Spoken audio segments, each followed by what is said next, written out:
merayap di permukaan vertikal. Bulu-bulu halus tersebut berfungsi sebagai lem yang mampu berjalan menahan tekanan gravitasi yang membuat cicak tidak terjatuh. Cicak banyak ditemukan merayap di dinding dan langit-langit rumah. Terkadang dia turun ke meja makan dan masuk ke wadah makanan. Terlihat menjijikan bagi banyak orang. Ternyata cicak memiliki bahaya yang tidak boleh diremehkan. Tahi atau kotoran cicak terkandung bakteri salmonella yang bila masuk ke tubuh manusia bisa menyebabkan demam, diare, dan kejang pada bagian perut. Bisa kita bayangkan saat cicak buang kotoran dari langit-langit rumah lalu jatuh ke lantai, baju atau badan kita, atau jatuh ke makanan, tentu sangat bahaya. Di situs Dokter Sehat dijelaskan salah satu jenis bakteri yang ditemui di dalam tubuh cicak adalah Escherichia coli atau E. coli. Bakteri E. coli dikenal luas sebagai salah satu penyebab utama sakit perut atau gangguan pencernaan lainnya. Karena alasan inilah, ada baiknya kita memastikan bahwa lauk atau makanan yang akan kita konsumsi ditutup dengan tudung saji dengan rapat sehingga tidak akan mudah dimasuki oleh cicak. Hendaknya, sendok nasi juga sebaiknya tidak diletakkan dengan sembarangan agar tidak mudah disentuh oleh cicak sehingga tidak akan mudah terkontaminasi bakteri E. coli yang berbahaya. Sejumlah ulama menerangkan bahwa cicak memiliki racun cukup berbahaya, lebih-lebih jika dia menjelati makanan dan minuman, lalu memuntahkan racunnya padanya. Maka cicak disifati sebagai hewan perusak makanan dan menimbulkan bahaya.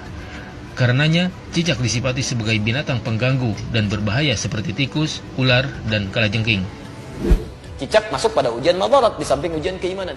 Ya, ada madarat. Bukankah ketika cicak datang menandakan bahwa banyak kotoran yang ada di situ?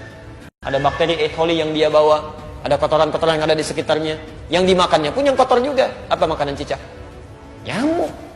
Nyamuk. Jadi ini menandakan bahwa ketika cicak hadir itu dia diciptakan oleh Allah. Bukan diciptakan untuk dibunuh. Diciptakan untuk menandakan ada madarat di sekitaran itu dengan kotoran-kotoran. Makanya diciptakan oleh Allah untuk menunjukkan ya, ada yang kotor, ada yang gak bagus, termasuk dirinya sendiri. Maka Nabi menyampaikan riwayat Sa'ad bin Abi Waqqas, ya, qala anna Nabiy sallallahu alaihi wasallam, bahwa Nabi sallallahu alaihi wasallam amara qatlal waza', memerintahkan untuk membunuh cicak. Membunuh cicak dan ada pahala di situ. Bunuhnya cicak itu seperti kita membunuh nyamuk untuk menunjukkan ada kotoran-kotoran di situ yang hikmahnya harus kita jauhkan. Memang diciptakan dia untuk menunjukkan itu dan harus dibunuh dia. Harus dibunuh.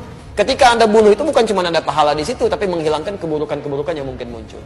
Termasuk di situ mengusir keadaan-keadaan jin, karena jin senang di tempat yang kotor. Makanya saya bisa katakan kalau ada cicak tuh beberapa tempat, itu jin biasanya ada juga di situ. Karena senang di tempat-tempat yang kotor. Senang di tempat-tempat yang kotor. Jelas sampai sini?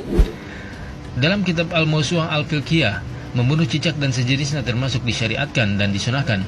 Termasuk yang disyariatkan untuk dibunuh adalah ular. Begitu juga disunahkan membunuh cicak meskipun tidak menyakiti. Hal ini berdasarkan hadis yang diriwayatkan Sa'ad bin Abi Waqqas radhiyallahu anhu, bahwasanya Nabi Shallallahu alaihi wasallam memerintahkan untuk membunuh cicak. Beliau menyebut hewan ini dengan hewan kecil pengganggu. Alasan lainnya, dari sisi histori, karena nenek moyang cicak bersedia menjadi alat setan untuk menimbulkan keburukan kepada Khalilullah Ibrahim alaihissalam, berusaha meniup api yang membakar Nabi Ibrahim agar terus menyala. Dari Ummu Syarih radhiyallahu anha, ia berkata, Rasulullah Shallallahu alaihi wasallam memerintahkan untuk membunuh cicak. Beliau bersabda, dahulu cicak ikut membantu meniup api untuk membakar Ibrahim alaihissalam. Hadis riwayat Al-Bukhari nomor 3359. Wasamma bi fuwaisiqa, dan Nabi menyebutnya dengan hewan fasik kecil. Hewan fasik kecil. Selain membawa kotoran, dia pernah juga meniup-niup api yang sedang membakar Nabi Ibrahim supaya semakin menyala. Ya, diharapkan jadi dingin dan teduh. Ini malah ditiup-tiup oleh hewan ini. Makanya ketika Anda membunuhnya, bukan cuma menghilangkan kotoran, tapi plus ada pahala di situ. Pahalanya di situ dengan sekali pukul ada 100 kebaikan, ya kan? Berdasarkan hadis riwayat Al-Bukhari dari Ummu Syuraik, nomor hadis 3359. Dan terbunuhnya cicak itu menghadirkan bagusnya kebaikan-kebaikan dengan menghilangkan kotoran yang ada di dalamnya. Jelas di sini? Cicak salah berpihak sehingga menyebabkan dirinya mendapat predikat buruk. Ia membantu syaitan, Masya Allah, untuk mencelakakan wali Allah. Tentunya di samping itu, cicak binatang pengganggu dan menyimpan bahaya bagi manusia. UAS sudah mengambil sikap dan keberpihakan dengan terbuka. Karena itu jangan sampai kita seperti cicak yang karena kesalahannya dalam berpihak ia dihukum oleh Allah Azza wa Jalla. Tulis Ustaz Fuaz Al-Hazimi di akun Facebooknya. Wallahu a'lam.